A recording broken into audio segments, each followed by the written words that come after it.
He thought it was just another quiet morning on the ranch, until he saw her. A young Apache girl, barely clinging to life, hanging from a tree, her arms bruised, her eyes empty, and beside her a torn, bloodstained note nailed to the bark with 4 chilling words. "White man don't forgive."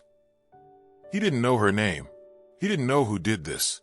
But the moment he cut her down, something inside him shattered. What secret was this child hiding? Who left that message? And why was she meant to die in silence? What happened next would uncover a truth so dark, it would shake the entire nation. This is the story they tried to bury. The sun was just beginning to bleed across the Arizona sky when Jacob Thorne saddled up his horse and rode out into the hills like he did every morning.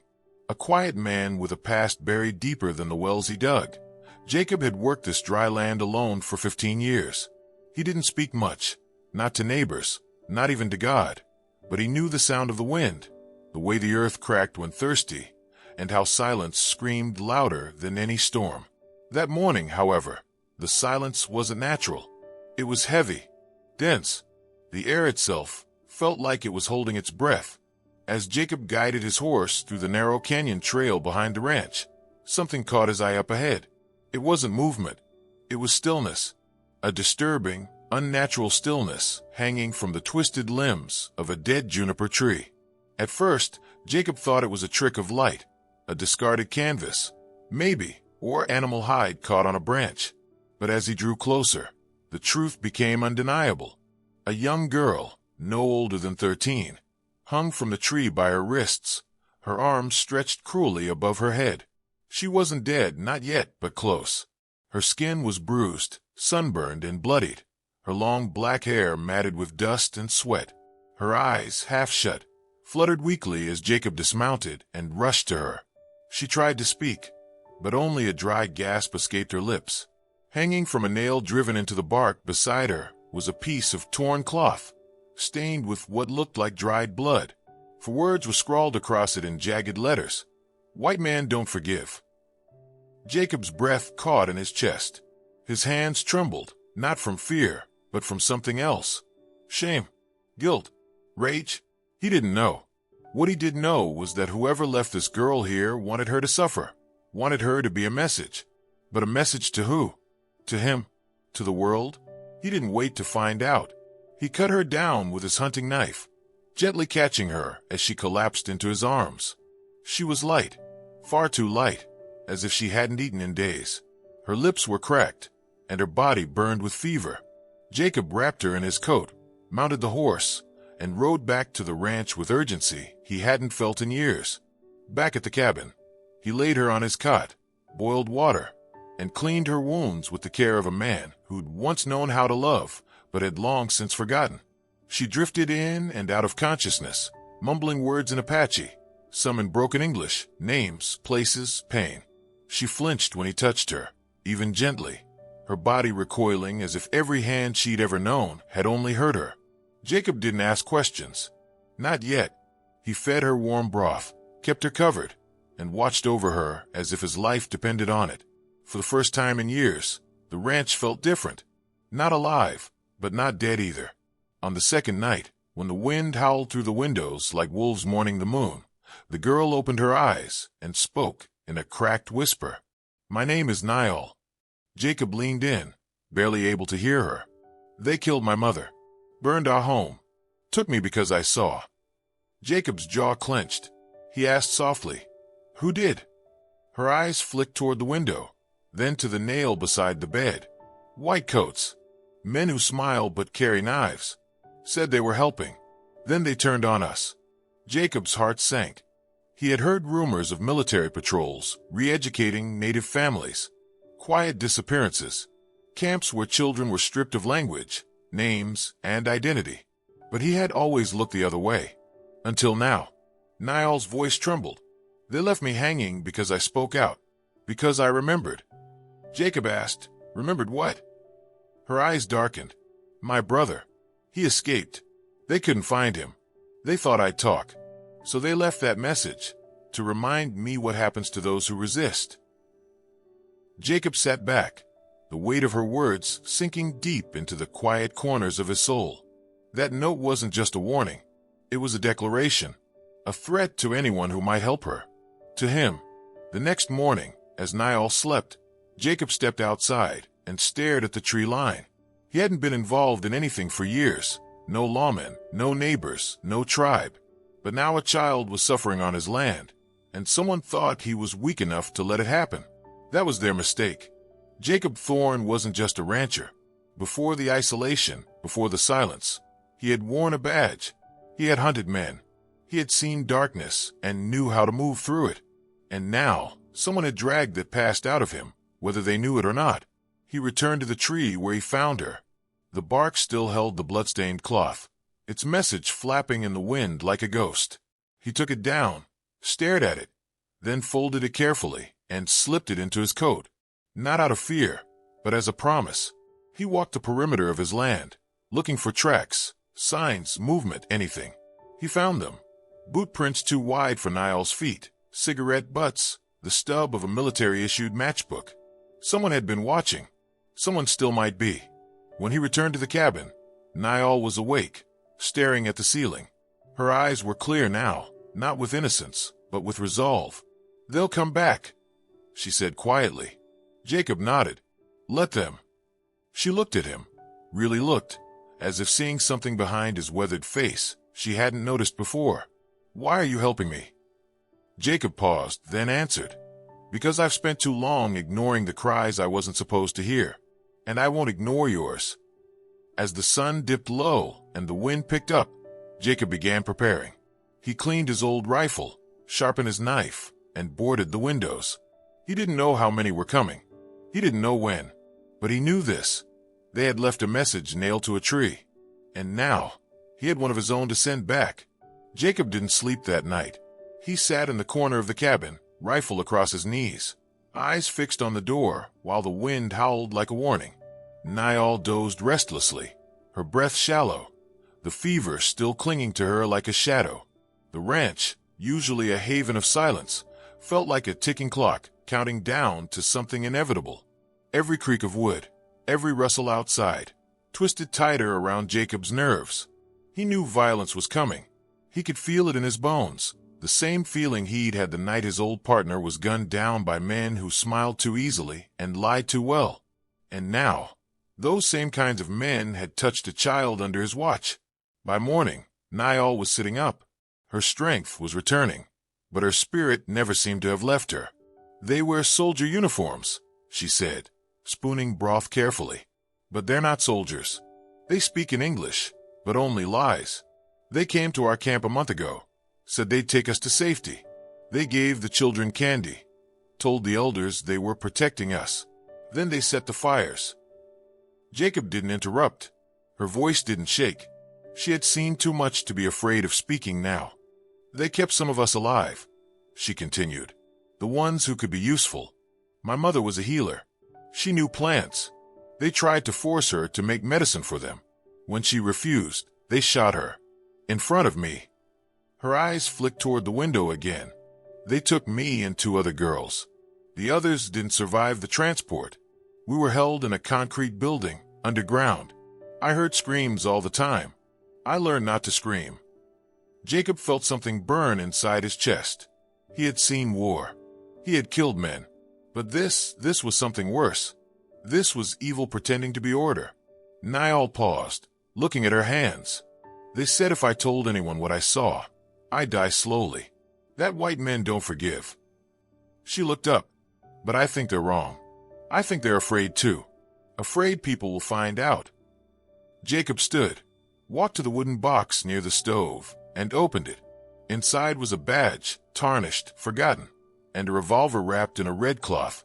He hadn't touched either in 10 years. He unwrapped the weapon, checked the rounds, and slid it into his belt. "They made a mistake," he said. "They didn't kill you. And now I've seen the truth too." That afternoon, he saddled up and rode into town, leaving Niall under lock and key with a warning. "If I'm not back by dark run, don't wait." The town was 30 miles east, small, sun-baked, quiet. But he wasn't going there to shop. He was going to speak to the one man who might still remember him. Sheriff Dean Callahan, a man Jacob once trusted before trust became a weakness. The sheriff's office hadn't changed. Same creaking floorboards, same scent of sweat and whiskey. Callahan looked up as Jacob stepped in, eyes narrowing. Well, I'll be damned. Jacob Thorne. Thought you were dead, or smarter than to come back here. I need answers, Jacob said flatly. And I need them now. Callahan leaned back. Depends on the question. Jacob dropped the bloodstained note on the desk. You seen this message before? Callahan's face stiffened. Where'd you get that? Off a child they strung up on my land. The sheriff's jaw tightened. He looked around, then stood and closed the door. You don't know what you're stepping into, Jacob. This goes way beyond missing girl. There's a group, private outfit working with federal clearance. They clean up unsettled territories. Relocation, they call it. But it's not relocation. It's removal. Jacob's voice was like gravel. And you've done nothing? You think I can stop them? They've got more power than the governor. They call it containment. National interest. They say it's for peace. Jacob laughed bitterly. Peace doesn't come from leaving little girls hanging from trees. Callahan lowered his voice. You want names, places? I can get you that. But you're walking into fire. And if you protect that girl, you become a threat. I already am. Jacob left town with a list of locations. One was circled twice. Fort Redstone, an abandoned military compound deep in the mountains. If the group was operating nearby, that would be their nest. But Jacob knew he couldn't storm a fortress with one rifle. He needed leverage, a truth bigger than bullets. Back at the ranch, Niall was waiting at the window. When Jacob walked in, covered in dust and silence, she stood. They know, don't they? He nodded. They will come for you. And they won't come alone. Niall stepped forward. Then we don't wait. Jacob was surprised. You want to fight? No, she said. I want to end it. That night, they wrote everything. Every detail Niall remembered. Names, ranks, camp descriptions. She even drew a map of the place she escaped from. Jacob took photos of her injuries, the note, and scanned the sheriff's list into a letter. He packaged it all and sent it to a journalist he once saved from a raid long ago, a woman who owed him her life and worked for a national paper now. If they were going down, they wouldn't go quietly. By the third day, the dust cloud appeared on the horizon. Vehicles, armed men. Jacob didn't wake Niall. She was already up, staring out the window with a quiet fire in her eyes. They're early, she said. They're afraid. Jacob loaded his rifle, then handed Niall the revolver. You ever used one? She shook her head. But I won't miss. As the engines roared closer, Jacob stood at the door. The sky was darkening, storm clouds rolling in. Fitting, he thought. A storm for the storm that was coming. The first truck screeched to a halt. Men spilled out uniforms, gear, eyes cold as stone. One stepped forward, his voice amplified by a speaker. Turn over the girl. This is a federal operation. You are harboring a fugitive. Jacob stepped out slowly, rifle aimed but not fired. This is my land. And she's not a fugitive. She's a witness. Last chance, rancher. Don't be a martyr. Jacob's finger tightened on the trigger. I'm not dying for her. I'm living because of her. And then the storm broke. The first shot cracked through the storm like lightning, and Jacob dropped to one knee, returning fire with practiced precision.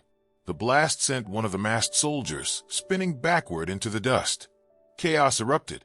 Screams, bullets, the pounding of boots against wet earth, all blending into a deafening symphony of war. But Jacob wasn't afraid. He had lived through blood before. He had nothing left to fear, not with Niall behind him and the truth on the edge of revelation. From the cabin window, Niall fired the revolver, her hands trembling but her aim true. She hit a man in the shoulder, forcing him to drop his rifle. The invaders hadn't expected resistance, and certainly not from a child. That hesitation, just a flicker of it, was enough for Jacob. He moved like a storm, hitting hard and fast, using every inch of the terrain he knew by heart. But they were many, and he was one. Jacob took a bullet to the side, a grazing wound, but it slowed him. As he retreated toward the cabin, the men advanced, flanking him. One of them threw a smoke grenade, and the field vanished in white haze. Jacob slammed the door shut and braced it with his shoulder. Niall ran to him, her face pale. "We can't hold them," she said. "No," Jacob panted, wincing from pain. "But we don't have to. Not for long. Because somewhere out there, the package he sent was moving, through mailrooms, into hands, across wires. The journalist would receive it, and when she did, the world would finally see what this girl had survived. But they had to buy time. Just a little more time." Outside, the men regrouped. One called out, "Final warning, Thorne. Give her up. No questions. We'll disappear, and so will she." Jacob looked at Niall. Her eyes didn't hold fear anymore. Only fire. "You ready?" he asked. She nodded. "Let them come." They didn't wait long. A battering ram hit the door. Once. Twice. On the third strike, the wood splintered. Jacob raised his rifle. Niall crouched behind the table, revolver steady. The first soldier got a blast of buckshot to the chest and dropped. But there were more. Jacob fought, but the wound slowed him. One of the soldiers tackled him, slamming him into the wall. The rifle skittered away. Two more grabbed Niall, dragging her screaming across the floor. Jacob roared, breaking free with a burst of raw fury. He dove across the room, tackling the soldier holding her. They wrestled, and in the chaos, Jacob grabbed a shard of broken glass from the floor and drove it into the man's neck. The other soldiers hesitated, just long enough for Niall to scramble away and grab the revolver. She turned, aimed, and fired twice. The second man fell. The third raised his hands, stepping back. Then sirens. They came fast and loud, cutting through the gunfire like judgment. Helicopters above, tires screeching, red and blue lights flooding the darkness. The cavalry had arrived, not soldiers, but press vans, state troopers, unmarked cars with men in suits. The journalist had received the package, and she had brought the storm. The soldiers outside hesitated. Their orders had not included a live audience. Within minutes, they were surrounded. Dozens of cameras focused on the ranch. Reporters shouted questions. Troopers ordered weapons down. The remaining invaders dropped their rifles, faces masked, hands raised. One tried to run. He didn't make it far. Justice was closing in. Inside the cabin, Jacob sat slumped against the wall, bleeding, breathing hard. Niall knelt beside him. "Don't die," she whispered. "Please don't." "I'm not dying," he grunted. "I've waited too long to live." They were pulled out minutes later, Jacob on a stretcher, Niall wrapped in a blanket, flashing cameras all around. Reporters shouted her name, asked about the note, asked about the men, but Niall didn't answer. She looked up at the sky, where the storm clouds were finally breaking, and whispered something in Apache, a prayer for the dead and a promise for the living. Over the next week, the truth spread like wildfire. The photos, the names, the map, the confession written in Niall's own hand, it all reached the nation. Headlines exploded. Apache girl escapes government death squad. Ex-sheriff exposes secret killings. Message from a tree sparks national outrage. Investigations were launched. Congressional hearings began. Fort Redstone was raided by federal marshals. Underground rooms were discovered. The worst fears were confirmed, and Niall became the voice of a silenced generation. Jacob recovered in the hospital under guard. He refused interviews. He didn't want fame. All he wanted was to know that the blood on his land had not been ignored. Niall visited him every day. She brought stories of other children who had come forward, survivors, hidden witnesses. His land had become sacred ground, where silence ended and the truth began. When Jacob was discharged, he returned to the ranch. The cabin had been repaired. The tree where he found her was gone, cut down and burned, its ashes scattered in ceremony. In its place stood a stone marker, hand-carved, with words chosen by Niall. Here, the wind carried truth. Here, a child survived. She didn't stay long. She had places to go, stories to tell. But before she left, she gave Jacob a small bundle wrapped in cloth. Inside, a necklace made of bone and stone. "For my mother," she said. "You gave me back my name." Jacob didn't cry, but something inside him broke free. something buried under years of silence, shame, and solitude. As Niall walked away, strong and unafraid, Jacob stood tall. The lonely rancher, who once turned his back on the world, had become something more. A witness, a protector, a man who'd finally answered a cry he wasn't supposed to hear.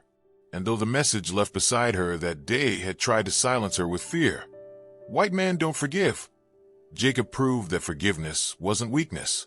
It was power. And truth, no matter how long it's buried, always finds a voice. Months passed, but the story never faded.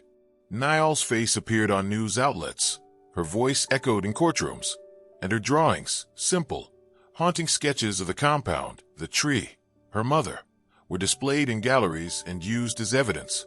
Her testimony led to multiple arrests. Commanding officers, doctors, and federal contractors, names once protected by power, now stood exposed. The program was shut down. Entire systems collapsed under the weight of a child's truth and a rancher's refusal to stay silent.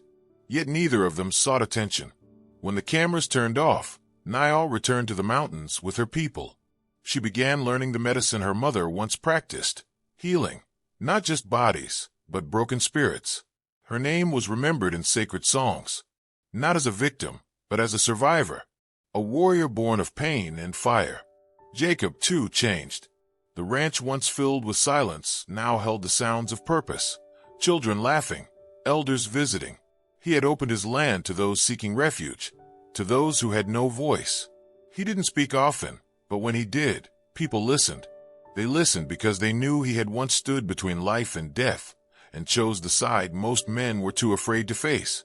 One evening, as the sun dipped low over the horizon, Jacob walked to the stone marker where the tree had once stood.